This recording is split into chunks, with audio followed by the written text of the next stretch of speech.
ఈరోజు మైసూరారెడ్డి గారు పాల్గొంటున్నారు. పాదయాత్రకు సంబంధించిన వివరాలు ఆయన అడిగి తెలుసుకున్నాం. సరే, చూస్తున్నారు పాదయాత్ర స్పందన, ప్రజల స్పందన ఎలా ఉంది? ప్రజల్లో స్పందన అనేది బాగా ఉంది. వారి కొద్దీ వారు ఉత్సాహంగా వస్తున్నారు, పాల్గొంటున్నారు.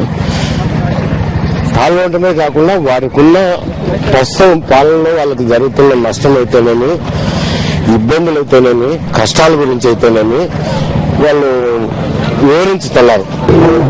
వారు చెప్పే సమస్యలకు శర్మిల మేడం కూడా ఆ స్పందన ఎస్టెంపోగా మాట్లాడడం నేను ఈ దినం కళ్ళారా చూశాను, చెవులారా విన్నాను.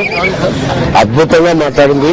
అదే టైంలో చంద్రబాబు నాయుడు పాదయాత్ర చేస్తున్నారు, చాలా హామీలు ఇస్తున్నారు. గతంలో ఆయన ఏమేం చేయలేదు అవన్నీ ఇప్పుడు చేస్తాను, అదనంగా మిగిలిన హామీలు కూడా ఇస్తున్నారు. దీనిపై మీరు ఇప్పటిగా ఒకటి గుర్తించాల్సిన విషయం, ఆయన మాటల్లో ఎక్కడ కూడా నేను గత పరిపాలన మీకు గత వైభవాన్ని అందిస్తానని చెప్పలేకపోతున్నాడు.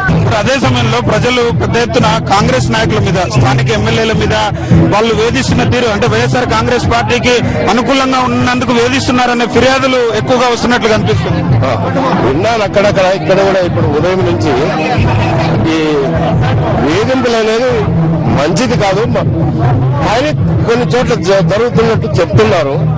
ఇవే కాకుండా మొత్తం మీద నాయకత్వం మీదనే వేధింపులు చేస్తున్నారు. ఇదనం చూస్తున్నాం. మైసూరారెడ్డి గారు చెప్తున్నారు, వైఎస్ షర్మిల పరిణతి చెందిన రాజకీయ నాయకుల అనతి కాలంలోనే ప్రజా సమస్యలపై స్పందిస్తున్న తీరు అద్భుతంగా ఉందని, అదే సమయంలో పాదయాత్ర చేస్తున్న చంద్రబాబు తన పాలనలో మంచి గురించి ఎందుకు చెప్పట్లేదు అని మైసూరారెడ్డి గారు ప్రశ్నిస్తున్నారు.